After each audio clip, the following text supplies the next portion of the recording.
Saudara, status kepemilikan tanah diduga menjadi penyebab terbengkalainya puskesmas pembantu di Kampung Nehen, Kecamatan Masjid Raya, Aceh Besar. Status tanah yang diduga milik desa membuat puskesmas pembantu ini dibiarkan terbengkalai meski sangat dibutuhkan oleh warga.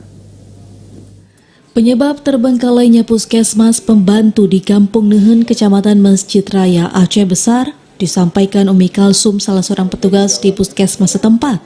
Ia mengaku tidak mengetahui pasti, namun renovasi bangunan pustu diduga terkendala karena tanah yang masih berstatus milik Kampung Nehen. Menurut Umi, pemerintah melalui dinas terkait pernah melihat kondisi bangunan yang mulai rusak, namun perbaikan tak kunjung dilakukan. Ia berharap pemerintah Kampung Nehen maupun Kabupaten Aceh Besar memperhatikan kondisi bangunan pustu yang dinilai sangat memprihatinkan.